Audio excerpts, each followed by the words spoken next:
A Idade Média parece ser uma época da história muito nojenta. E se não bastasse, também era muito perigosa. A higiene não era uma prática muito comum. Hoje, ver uma pessoa sem higiene é particularmente desagradável e muito nojento, mas nem sempre foi assim. O que achamos nojento hoje, no passado, era absolutamente normal. Então, como viviam as pessoas daquela época sem nenhum hábito de limpeza? É isso que você vai ver a partir de agora.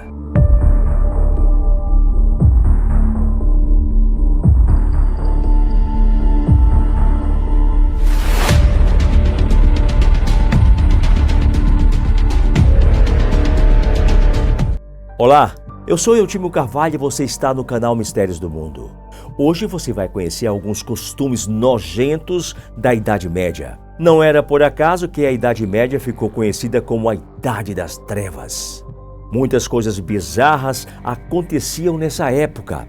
A maioria delas eram movidas por mitos e crenças locais, sem falar da medicina precária, que ao invés de ajudar na maioria das vezes, só atrapalhava. Os banhos não eram comuns e passar meses e até um ano sem tomar banho era normal, mesmo para quem fazia parte da realeza ou aristocracia.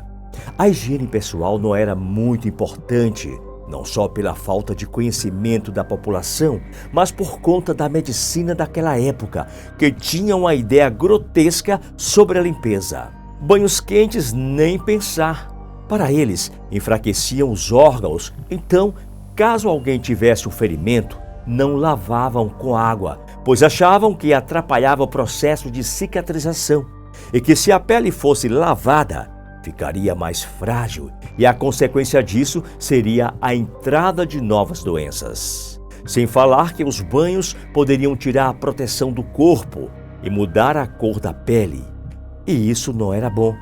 Para os médicos da época, a cor da pele não poderia mudar. Logo, adquirir sebo, gordura e suor do dia a dia era fundamental para se manter saudável. Ocasionalmente, os banhos eram tomados uma vez ao ano, aproximadamente no mês de maio, por conta dos casamentos serem realizados, na sua grande maioria, em junho.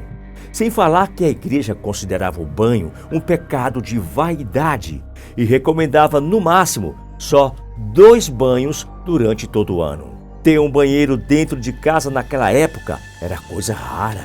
Então era super comum ter uma caixa de madeira com urina e fezes debaixo da cama.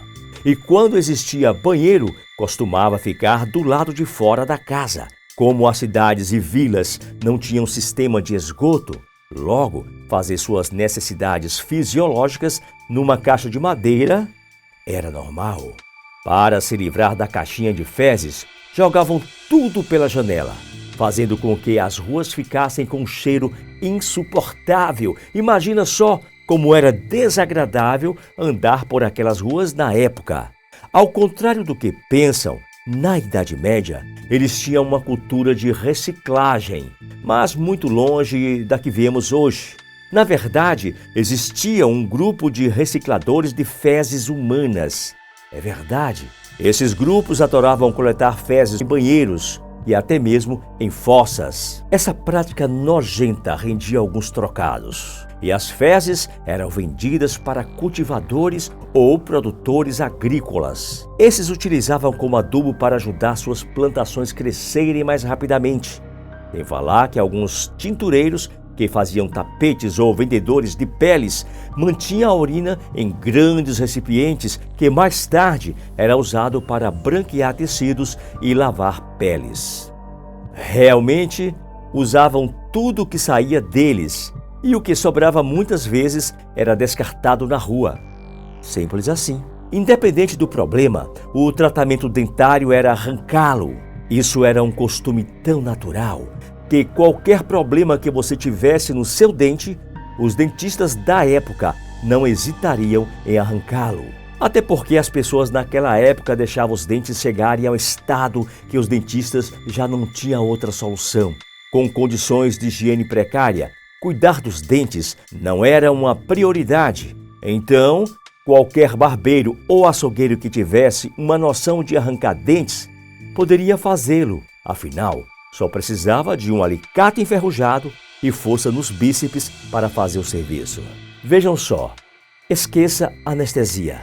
Naquela época, para extrair um dente, a pessoa enfrentava horrores totalmente diferentes dos tempos atuais.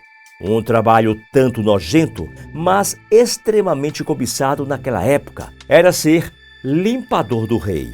Ele era obrigado a frequentar a corte do rei e desfrutar de uma série de benefícios. O seu trabalho basicamente consistia em limpar o rei, principalmente nas trocas de roupas e banhos, bem como limpar o traseiro real, toda vez que eu mesmo fosse ao banheiro.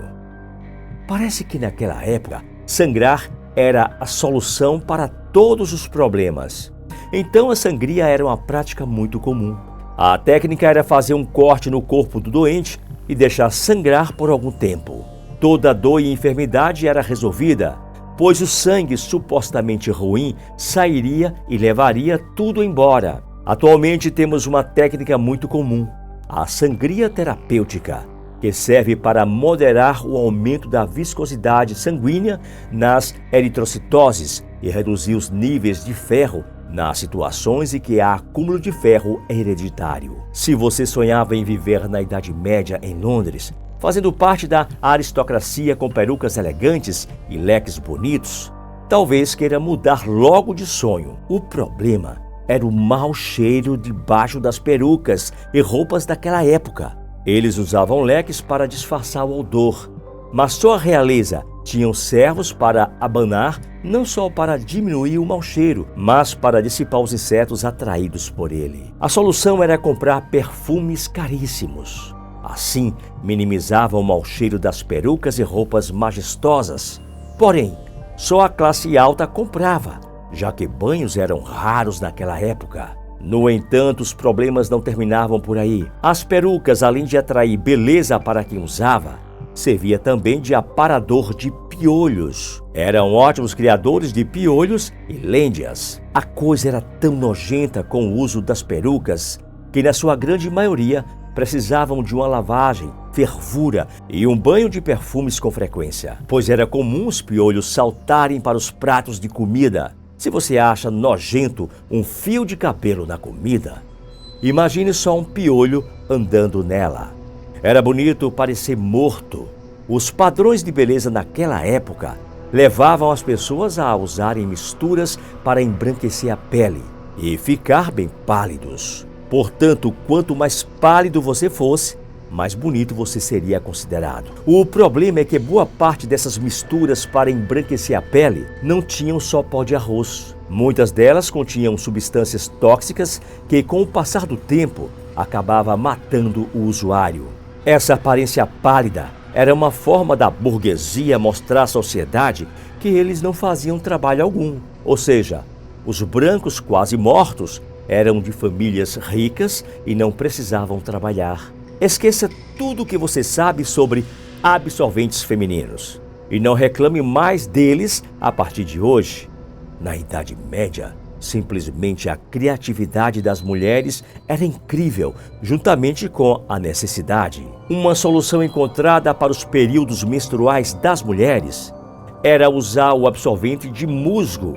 Elas pegavam um pedaço de pano com musgo e colocavam nas partes íntimas, a fim de absorver o sangramento, assim continuarem os seus afazeres. Agora que você sabe um pouco mais de alguns costumes bizarros da era medieval, podemos dizer que qualquer um que vivesse naquela época era um verdadeiro herói. É verdade que a humanidade evolui a cada dia, melhorando as condições de higiene, saneamento básico, inclusive esses procedimentos fez com que a longevidade do ser humano pudesse ser prolongada. Deixe seus comentários sobre essa história real vivida pelo povo daquela época. No mais, um forte abraço e até o próximo vídeo.